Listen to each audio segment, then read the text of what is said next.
Сегодняшнее видео о редком и красивом растении, которое поможет не только разнообразить вид вашего сада, но и придать ему самые яркие краски. К тому же форма листвы этого многолетника чем-то напоминает листья клена, от чего он и получил свое второе название – кленолистник. А по-научному он называется мукдения. Этот травянистый многолетник отличается своим эффектным красочным видом и простотой в уходе. Выразительные листья мукдении способны украсить любой уголок сада. Их необычная форма в виде веера и яркая окраска всегда привлекают внимание даже сами по себе. Хотя это пестрое растение весьма удачно сочетается в компании со многими декоративными культурами. Например, очень красиво смотрятся посадки мукдении рядом с гейхерами, раджешсией, крупнолистной брунерой, папоротниками, хостами, астильбами, декоративными травами и злаками.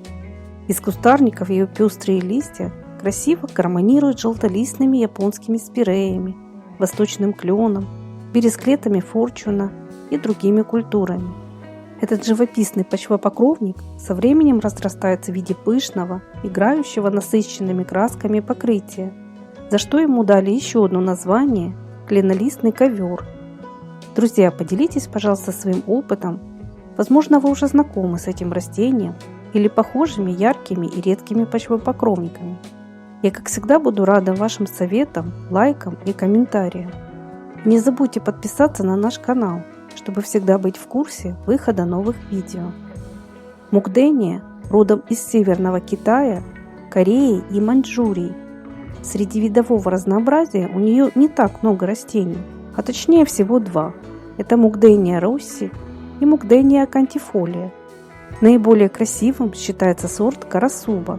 В продаже его часто можно встретить под вторым европейским названием Crimson Fans, что в переводе означает «багровые веера».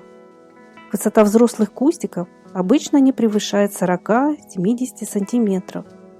Существует и более низкорослый сорт под названием Dwarf Form.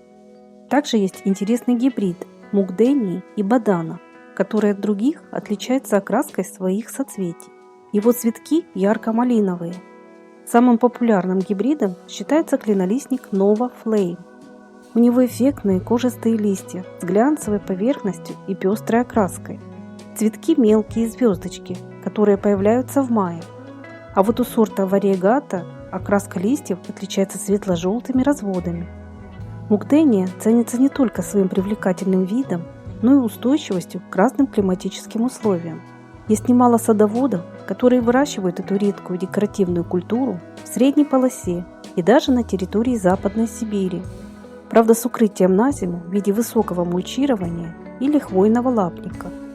Кленолистник относится к семейству камнеломковые и обладает хорошей жизнестойкостью. Кстати, мукдения росси считается наиболее зимостойкой. Ее кусты обычно составляют 40 см в высоту, а размер цветоносов с белокремовыми цветками около 50-60 см. Этот многолетник наращивает густые розетки из красивой плотной листвы. Каждый лист разделен на несколько секторов, загнутых вниз. За столь необычную форму их часто сравнивают с пальцами. У мукдении нет стеблей. Ее плотные крупные листья отрастают на невысоких черешках прямо из корня.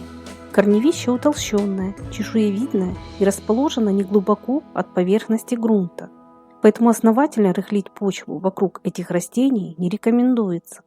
Кустики разрастаются довольно медленно, зато со временем из них вырастают объемные пышные куртины, которые с виду похожи на пестрый ковер.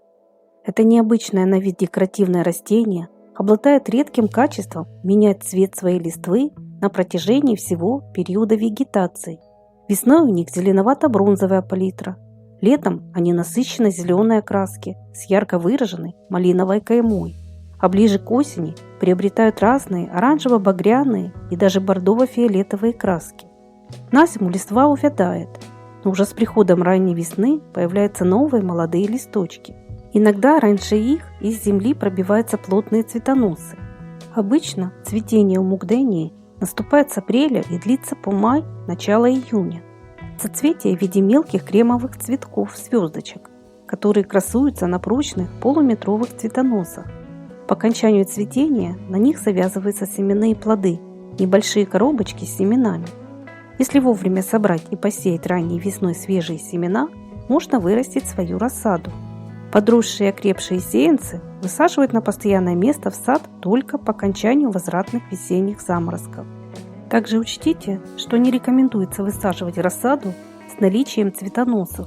Как правило, их перед высадкой удаляют, чтобы молодые растения быстрее приживались и не тратили лишние силы на цветение.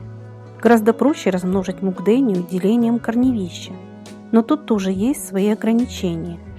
Делить можно только взрослые и хорошо разросшиеся куртины, и делают это не чаще, чем один раз в 3-4 года.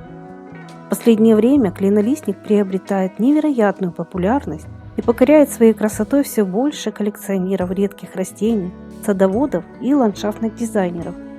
Это не только эффектный, но и достаточно неприхотливый почвопокровник. Посадки мукдении с годами разрастаются в плотные, объемные розетки, которые смыкаются в густой ковер. Такой многолетник станет не только выгодно смотреться под кронами деревьев и кустарников или в виде яркого бордюра.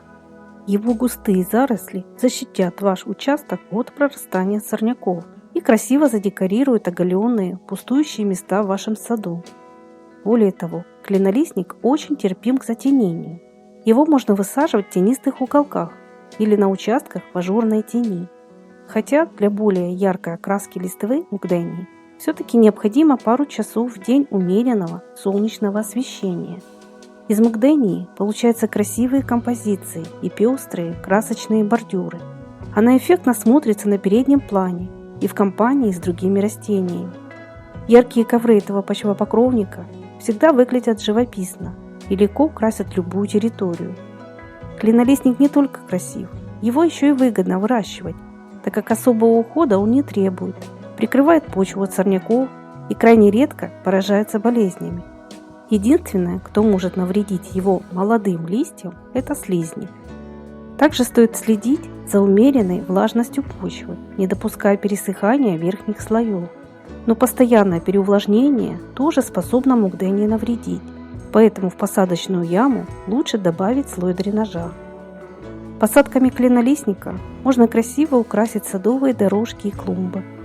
К тому же он отлично подходит для придания саду восточного стиля. А если вам это видео было хоть немного полезным, не забудьте, пожалуйста, поставить лайк и до новых встреч на нашем канале.